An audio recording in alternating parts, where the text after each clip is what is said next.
Naam, karibu tena katika awamu ya pili mtazamo Katoliki, lakini sasa tunaangazia mawaidha ya familia. Na siku ya leo vile nilikuwa nimekuarifu hapo awali ni kwamba tuna bahati kuweza kumpata mgeni studioni ambaye anaweza kushiriki pamoja nasi, kuzungumza pamoja nasi na kutupa mawaidha ya familia.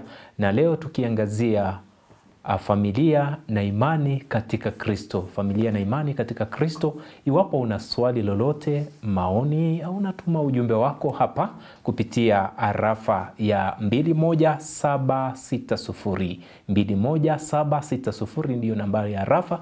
Unatuma ujumbe wako pale, una swali, una maoni, ili tuweze kushiriki wote pamoja na kujifunza. Na basi kwa sasa bila kupoteza muda, ningependa kuweza kuelekea kwa mgeni wetu studioni, labda ajitambulishe kwa jina, tuambie anatoka wapi, anafanya kazi wapi, na kisha tuweze kuzama kwenye mada yenyewe. Ujambo padre? Si jambo. Kwa vipi? Mimi mzima. Habari ya siku. Tuseme heri ya mwaka mpya au vipi? Kwa sababu hatujakutana kadri ya mwaka huu wote, tuweza sema pia hivyo. Lakini salamu ni salamu. Safari imekuaje? Safari njema. Sisi ni mahujaji wa matumaini na tunaendelea katika safari ya kiimani, safari ya matumaini, safari ya kidini, zote tuwafanya pamoja. Na tunashukuru Mungu kwa upendo wake, sababu yu pamoja nasi, anatuangaza, anatuangazia neema zake siku baada ya nyingine. Yes. Na tunashukuru kwa kazi ambayo unafanya. Asante sana. Karibu. Na kwa faida ya mtazamaji ambaye anakuona kwa mara ya kwanza, labda tuambie jina lako na pale unapohudumu. Naam, kwa majina wananiita Padre Bonaventure Lucidio. Padre Bonaventure Lucidio ni yeye ndiye director wa idara za kipapa hapa Kenya. Zile tunaziita Pontifical Mission Societies. Idara za kipapa hapa Kenya. So mimi ndiye mkurugenzi mkuu wa idara hizo katika nchi hii ya Kenya. Na hivyo basi ofisi zetu ziko pale Westlands, Waumini House, third floor. So KCCB kwa kifupi ndio watu wanaelewa haraka. KCCB, kwenye ofisi za KCCB, Kenya Conference of the Catholic Bishops. Hapo ndio utatupata, tuko kwenye floor ya 3. Naam. Ndio. Shukrani. Sasa tumekuja studioni tuzungumzie masuala ya familia, na ni vizuri kwamba ni mkurugenzi katika idara za kipapa humu nchini, ambapo pia hiyo ni familia kivyake. Na sasa tunaangazia familia kule ambapo tumetoka, kule ambapo Padre Lucidio ametoka, pale ambapo Geoffrey ametoka, na kila mmoja hata mtazamaji wetu yupo kwenye familia pale. Labda tuelewe zaidi familia. Tunazungumzia familia na wakati mwingine tunaweka vitengo mbalimbali. Naam, familia ndio nguzo ya jamii. Hiyo ndio chemichemi ambapo kila mmoja wetu anaweza kupata neema ya kujua mazuri na mabaya. Katika familia hapo ndipo tunapata mwongozo wa kimaadili. Hivyo basi familia ni ile nyumba ambapo baba, mama na watoto wanaishi. Mahali baba, mama, watoto. Familia. Right? Na wakati huu utapata watu wameanza kuangazia tafakari tofauti, wanaanza kusema familia hivi, familia lile, familia hii na hii. Naam, lakini katika ngazi ya kidini na hasa katika kanisa, familia ni baba, mama, watoto, ambaye asili yake ni Mungu mwenyewe. Basi hapo sasa ndio tunaingia, kwa sababu watoto wanakuwa baraka, wanakuwa zawadi kutoka kwa Mungu. Na hivyo baba na mama wana wajibu wa kuunganika na Mungu kumlea huyu mtoto, kwa sababu ni zawadi kutoka kwa Mungu. Hivyo basi kwa mtoto huyu mtoto, baba na mama wana jukumu la kumlea katika maadili ambayo Mungu angelipenda mtoto huyu alelewe. Na hivyo basi baba na mama wana jukumu kubwa zaidi. Kwa Kiingereza tunasema they have a co-responsibility with God. With God. Kumlea mtoto huyu. Kumlea mtoto. Jukumu kubwa. Waiona hiyo? Naiona, naifahamu.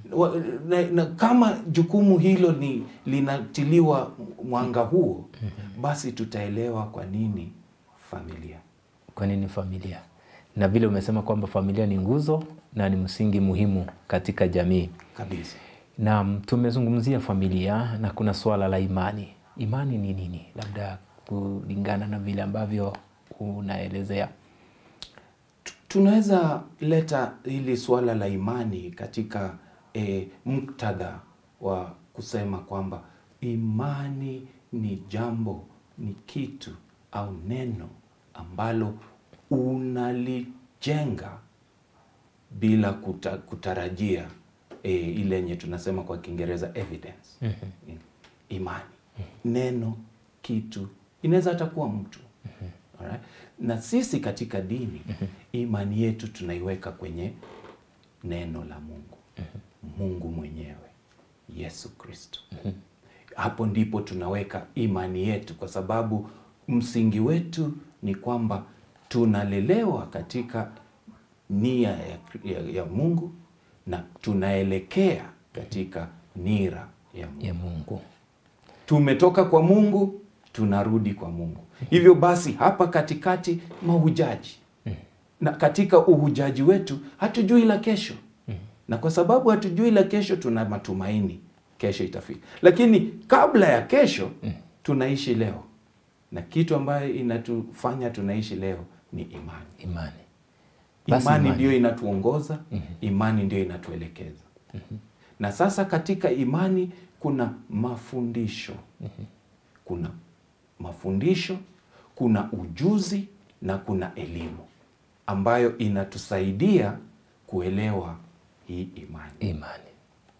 Haya, kwa mafundisho na maneno yake Mtakatifu Yakobo asema imani ni bayana ya matarajio ya mambo ambayo hauna uhakika. Basi ndio maana tunajikita katika swala hili ili tuelewe zaidi kwamba familia ikiwa na matarajio ya mambo ambayo haina uhakika, lakini kwa mafunzo na nguzo ile ambayo tumepewa katika mafunzo ya dini, basi tunaishi katika hiyo imani. Na tukizungumzia imani, je, kuna imani aina tofauti ya imani ama imani iko kawaida moja tu? Imani inaweza kuwa katika nguzo tofauti jinsi nimeeleza katika muktadha ambao niliuweka. Unaweza kuwa na imani kwa mtu. Unaweza kuwa na imani katika jambo. Imani katika kitu. Kuna watu wana imani katika kitu. Kuna watu wenye wana imani kwenye runinga. Wana imani kwenye taarifa. Kitu chochote kinachosemwa kwenye taarifa basi. Kuna watu wana imani na simu yao. Unaondoa simu, huyo mtu hana mbele wala nyuma.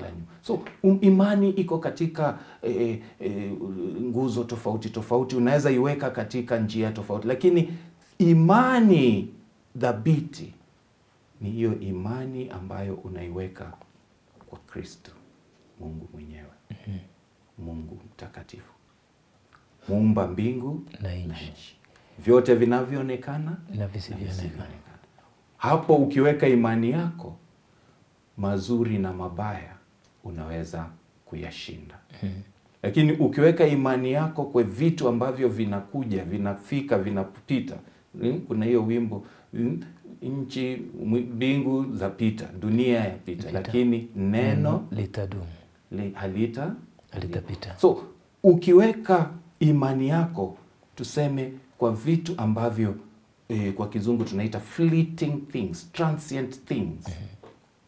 Hizo vitu, hiyo wakati unapoisha, wewe unarudi nyuma na unakuwa na wasiwasi. Unaingiwa na upungufu. Ukiweka imani yako kwa Mungu ambaye haishi, anaishi milele, milele. Imani yako inakuwa dhabiti, unakuwa na msingi bora wa kuishi vyema, kwa sababu una msingi ambapo unaweza kuchipuka na unajua nitashikilia hapa. Hata neno liwe ngumu namna gani, mambo yawe magumu namna gani, migogoro, mizozo, ninajua mahali nitashikilia. Kwa sababu labda mtu anaweza kuuliza kwamba ni vitu vipi vile ambavyo vinachochea mtu kuishi ama kuwa na hiyo imani kwa kitu, kwa mtu ama kwa Mungu, vile vitu ambavyo vinampa uhakikisho kwamba hakika huyu ninaye mtumainia, niliye naye na imani naye, kwa kweli kuna mwanzo wake, kuna vitu ambavyo vinachangia vile. Naam, katika maisha ya mwanadamu kuna vitu tofauti tofauti, na hasa ni hizo hisia, hisia na dhamiri ambazo mwanadamu anatamani. Kuna vitu ambavyo kila mmoja wetu anatamani, na ukiwa na lengo hilo, tamaa hiyo, ile kwa kizungu anaita desires, hizo desires zikiwa ni za kidunia, basi utaweka imani yako kwa vitu za dunia. Lakini ikiwa imani yako inalenga kwa vitu ambavyo ni vya mbinguni, basi na wewe unaweka imani yako kwa ule ambaye atatupeleka wapi? Mbinguni. Mara nyingi watu huweka imani kwa kitu au yule ambaye atakupeleka mahali fulani, mahali unatarajia. Alright? Nikitarajia kwenda Kakamega, basi najua gari ambayo itanipeleka Kakamega ni gani. So nikienda kwenye stage ya basi na nikose hiyo gari ya kunipeleka Kakamega, basi najua mimi sitaenda. Nakosa imani. Sitaki kufikiria kwamba kuna gari lingine litakalo nipeleka safari hii. Basi upungufu wa imani ni kwa sababu nia na dhamiri yako imepungukiwa na kitu fulani. Na sasa turejee kwenye mada yetu kwamba familia, imani katika Kristo. Je, ili jambo tupatie taswira ya familia, imani katika Kristo. Na je, kuna familia inaweza kuwa na imani na ikose kuwa na Kristo? Hali vipi? Tofautisha pale. Naam, swali njema kabisa, swali nzuri kabisa. Familia, imani na Kristo. Hapo mwanzo tushasema kwamba familia msingi wake ni Mungu, Kristo. Alright? Na kama familia inaanzia kwenye msingi wa Mungu, basi familia inajikita kwenye mzizi wa Kristo. Na ikishajikita hivyo, inajipata kwamba haiwezi kuishi bila Kristo. Hapo kitambo tulikuwa tunaenda kwenye nyumba. Kila nyumba ulikuwa unaingia unapata placard imeandikwa Jesus Christ is the unseen guest in this house. Kumaanisha nini? Kwamba nyumba hii ina mwaliko wa Kristo. Kristo yupo katika nyumba hii. Na ukiangalia jinsi nyumba hiyo inaishi, mtazamo wake na mwelekeo wake ni kwamba wana imani. Hivyo basi nyumba ambazo zimelelewa katika imani zina mtazamo wa kiimani, kidini na kiroho. Nyumba ambazo hazijalelewa katika imani, mtazamo wake ni vitu vya kidunia. Wanatafuta maendeleo kulingana na jinsi binadamu anahitaji.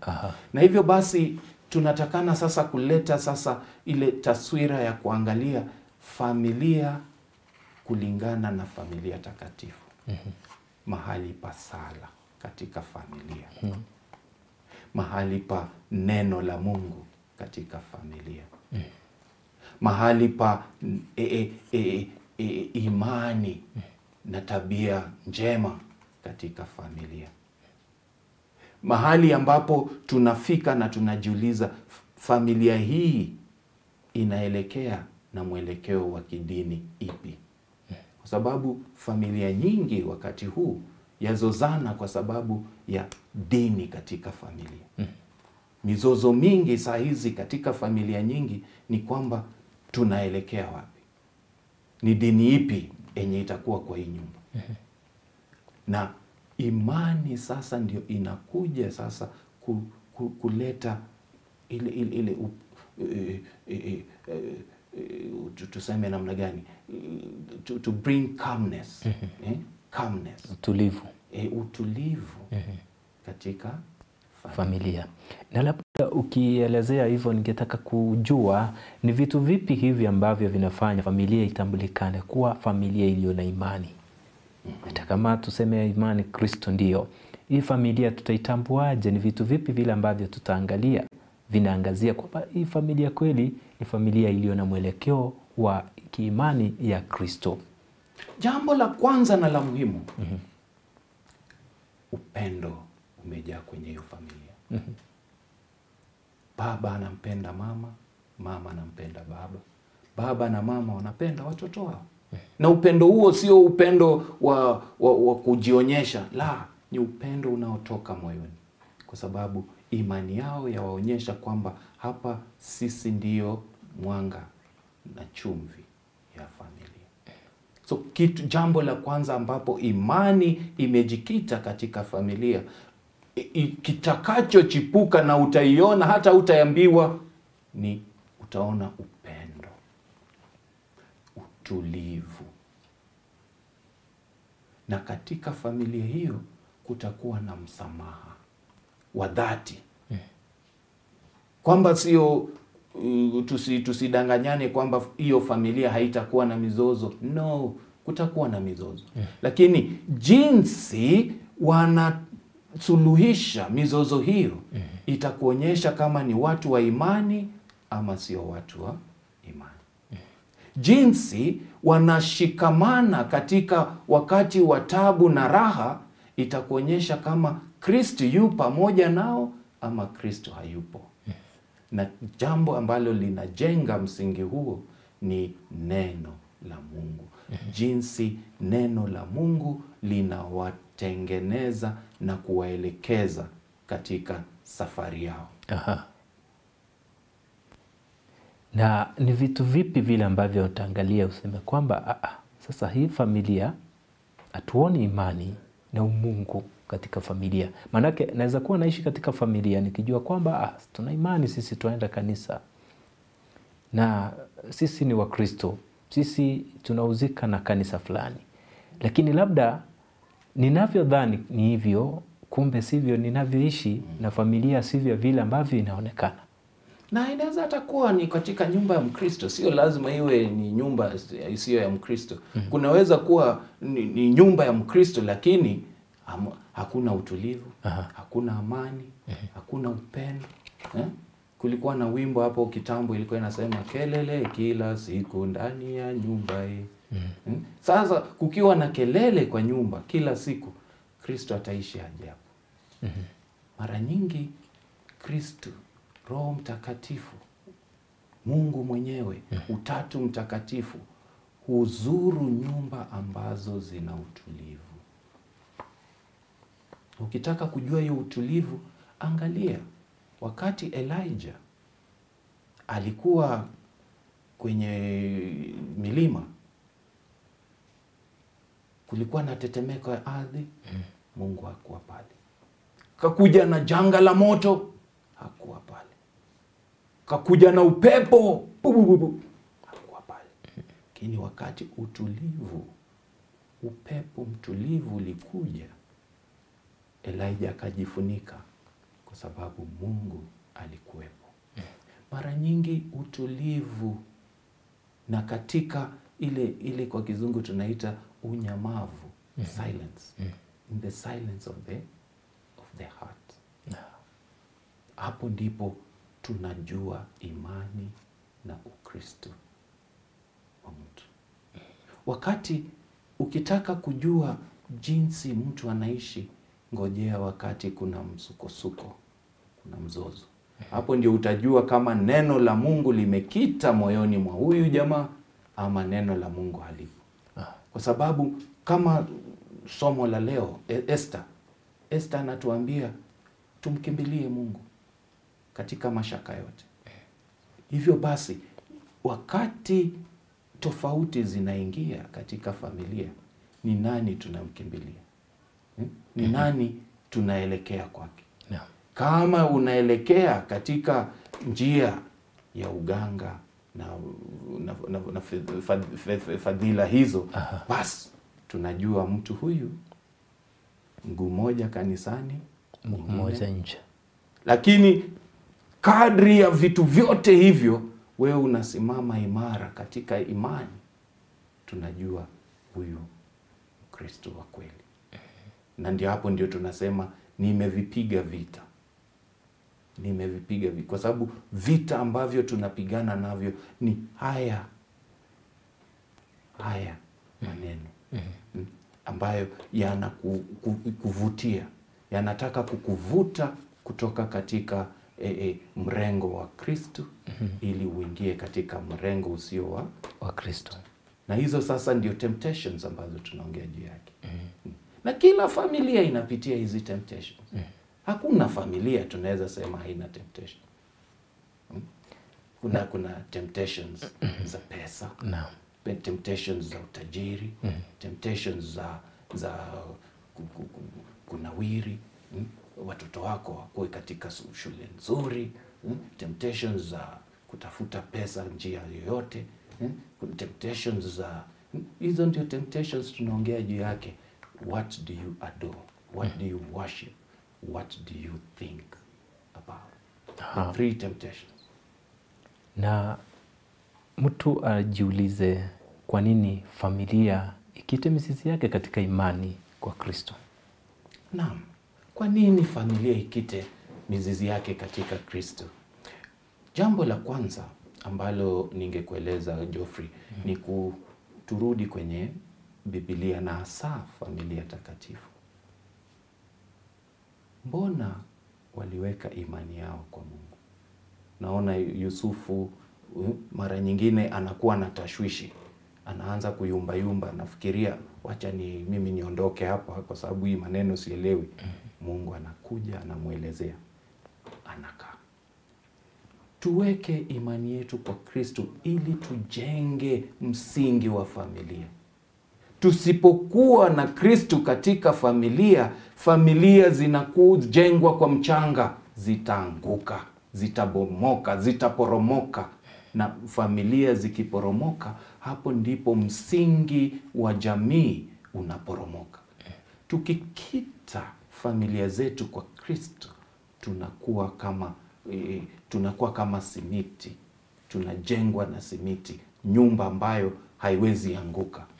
Na tukiwa na huo umoja, hiyo nguvu, hakuna neno ambalo linaweza tutikisa na kututingiza. Na ndio maana tunasisitiza familia ijengwe katika msingi wa Yesu Kristo. Let the family be built on the foundation of Jesus Christ. Na ukisoma kitabu hiki Church in Africa, Church in Africa, hii ilikuwa post-synodal exhortation ya Baba Mtakatifu Yohana Paulo wa pili. Alikuwa anaandika wakati sinodi ya Afrika ilimalizika. Ukisoma hapa ndani number 66, sorry, not 66, page 66 ndio nilitakana niwe. The family. Anaongea juu ya evangelizing family. Alafu anaongea holy family as model. Alafu anamaliza na dignity and role of man and woman. So kila familia inatakana kuwa ni chembe cha kueneza Injili. Kila familia inatakana iwe ni mahali pa neno la Mungu inaweza kupata mizizi na iweze kupandwa ili iweze kumea familia ndio ile tunaita mchanga wenye rotuba.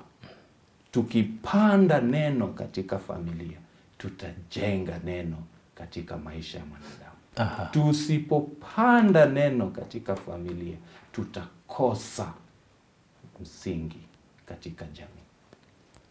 Ndipo familia iendelee, basi msingi ama asili yake iwe katika neno la Mungu. Neno la Mungu. Kumaanisha kwamba katika familia pale tuwe tukisoma Biblia na kushiriki lile neno la Mungu kama familia kwanza. Wewe kumbuka tu ukiwa mdogo, kama uliwahi enda nursery, unajua siku hizi nasikia hakuna nursery wametoa, siku hizi ni PP1, siku ni tulikuwa na ile wimbo. Na mimi naipenda sana kwa sababu yazungumza na mimi. Read your Bible, pray every day if you want to grow. Maisha yetu haikui katika imani kwa sababu neno la Mungu tumeiweka kando. Familia nyingi, uliza, tembea. Mimi nimetembea, sijatembea familia zote, lakini kadri ya ile research nimefanya, familia nyingi ukiwauliza Biblia iko wapi, itawekwa pale. Lakini waulize sasa, ni mara ngapi mmesoma hii Biblia kama baba, mama na watoto? Sasa hapo ndio utaanza kusikia, padri, unajua hatuna muda, wakati mwingine tunarudi tumechoka. Excuse after excuse. Lakini waulize, ni mara ngapi mmekaa hapa kuangalia TV? Mara nyingi. Changamoto. Na ndio maana familia zetu za yumba. Kwa sababu neno la Mungu tunalisikia tu Jumapili kanisani. Lakini padri anakuambia Jumapili, enendeni mkaihubiri injili na maisha yenu. Maisha hayo tunaishi wapi? Changamoto. Maisha hayo tunaishi wapi? Swali lake padri. Tunaendelea tu kuweza kujadili mengi kuhusiana na familia, imani katika Kristo. Siku hii ya leo ndani ya studio tunaye Father Bonaventure Lucidio ambaye anaendelea tu kuangazia masuala mbalimbali. Nashukuru sana kwamba naendelea kupokea jumbe hapa kupitia nambari ya arafa, wale ambao wanatuma jumbe hapa studioni wakitaka pia kutufahamisha kwamba wanafuatilia kwenye runinga pale na kwenye mitandao yetu ya kijamii. Shukrani sana kwa wengi ambao mnatuma ujumbe wako, na pia kama iwapo una swali kwake padri jioni hii ya leo, una lolote lile ambalo unataka kuzungumza pamoja nasi hapa studioni, basi litume pale kwenye arafa ya 21760 21760. Ujumbe wako utakuwa umefika hapa. Shukrani sana. Anajiita Katekista Alfred kutoka Mtakatifu Mathias Mulumba Parish Matunda, kutoka katika jimbo Katoliki la Kakamega, anafuatilia. Shukrani sana. Anaitwa Mili na pia anasema kwamba pia anafuatilia. Asante sana. Anaona pale Mtawa. Anaitwa Caroline, anasema fuatilia pia kutoka eneo la Queen of the Apostles. Shukrani sana, anasema anafaidika sana na mafunzo haya ya kifamilia. Shukrani sana. Naona pia ujumbe ambao unazidi kutufikia hapa kwa kupitia kwa nambari hiyo ya arafa. Shukrani. Ningetaka kurejea kwako padri. Mama Kanisa anatupatia familia takatifu kuwa mfano na kielelezo cha kila familia yetu, familia ya Yesu, Maria na Yosefu. Labda kanisa lina kusudi lipi kutupatia familia hii? Kanisa lina kusudi ya kutuonyesha jinsi tunaweza angalia kwenye familia hii takatifu na tujenge familia yetu katika misingi hii. Kwa sababu familia hii takatifu inatuonyesha uzuri na ubaya, inatuonyesha matatizo na jinsi waliweza kupitia matatizo haya. So familia takatifu ni role model, ni kielelezo. Na hivyo basi sisi sote tukijenga familia zetu, tukiangalia familia hiyo kama role model, basi tutaanza kuwa na msingi mwema wa kuelekeza familia zetu. Mara nyingi sisi tuajenga familia zetu kwa misingi role models tofauti. Utasikia wengine wanasema my role model ni fulani, kitu fulani au lakini sisi kama kanisa tunasema let our role model be the Holy Family. Na ndio maana hata katika liturujia kuna siku imetengwa kadri ya kusherehekea familia takatifu wakati wa Christmas. Ili kujikumbusha kwamba kuna mwelekeo. Watoto waelewe kwamba ni watoto na siku moja watatoka katika utoto, waingie katika ujana na pia wakue na familia zao. Na wazazi nao waelewe kwamba wanahitaji msingi wa kuwalea watoto hawa na kuwaelekeza katika neno na maneno ambayo wanahitaji kuwa watu bora. Neno na maneno kwamba wanahitaji kuwa watu bora.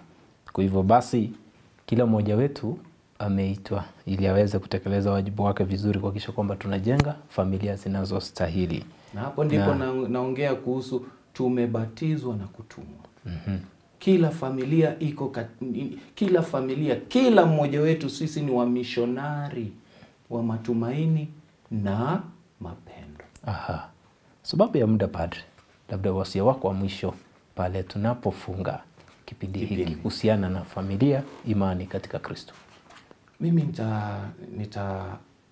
nitawasihi kila mmoja wetu kwamba tulete neno la Mungu katika familia. Tujenge familia zetu katika mviringo wa neno la Mungu. Na tuwache imani itulinde na kutuelekeza katika maisha yetu. Imani inaleta utulivu. Imani inatuleta matumaini. Imani inatupeleka kwa Mungu. Basi imani inatupeleka kwa Mungu. Imani kwa Mungu inatupa nguvu na uwezo wa kustahimili hata majaribu yakija katika maisha binafsi, kwenye familia na jamii nzima. Na basi ni wito kwamba tuweze kukita imani yetu katika Kristo kwenye familia na maisha yetu ya kila siku kwa matumaini ya kuepuka washindi. Imekuwa ni mjadala wetu hapa kwenye mawaidha ya familia naye Padri Bonaventure Lucidio jioni hii ya leo. Nashukuru sana kwa wote ambao wamejitolea kuhakikisha kwamba matangazo haya yanakufikia moja kwa moja, na vile kwako ambayo umekuwa ukifuatilia kwenye mitandao ya kijamii, kwenye runinga, na kuweza kuendelea kutunga mkono kwa njia yote ile. Mungu azidi kukunemeshea na kukubariki zaidi na zaidi. Na basi ningetaka kukuelekeza leo kutazama katika mwelekeo ama wazo tu kuhusiana na historia fupi, ambapo tunapoadhimisha miaka 12 yake Baba Mtakatifu Francisco. Historia fupi ndiyo tunamalizia katika jioni hii ya leo. Nimekuwa wako Geoffrey Omare na mwenzangu katika lugha ya ishara ni Samuel Wainaina, huku nikikutakia usiku wa baraka.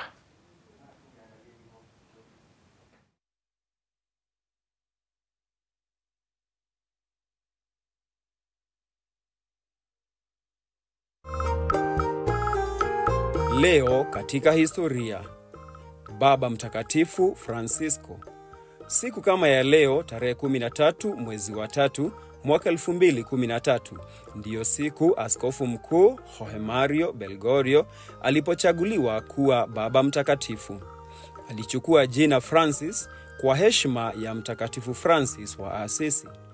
Alizaliwa Buenos Aires, Argentina, tarehe 17 mwezi wa 12 mwaka 1936. Ndiye Baba Mtakatifu wa kwanza kutoka shirika la Jesuit, wa kwanza kutokea nchi za Marekani na wa kwanza kulelewa nje ya Ulaya tangu Baba Mtakatifu wa karne ya 8 Gregory wa III kutoka Syria. Alifuzu kwa diploma ya ufundi wa kemikali na akafanya kazi katika maabara na tena aliwahi kuwa bouncer na caretaker. Alijiunga na shirika la Jesuits baada ya kupona maradhi ya nimonia na uvimbe yaliyohatarisha maisha yake. Alipadirishwa mwaka 1969, akatawazwa kuwa askofu msaidizi mwaka 1992, akawa askofu mkuu mwaka wa 1998 na kufanywa kuwa kardinali mwaka wa 2001. Uongozi wake umekuwa wa unyenyekevu, kuwajali maskini, utunzaji wa mazingira, upatanishi wa dini mbalimbali na mageuzi muhimu katika kanisa. Kwa sasa, Baba Mtakatifu Francisco amelazwa hospitalini kwa maradhi ya nimonia. Tuzidi kumwombea uponyaji ili aendelee kuliongoza taifa la Mungu. Tunamtakia heri ya miaka 12 ya upapa.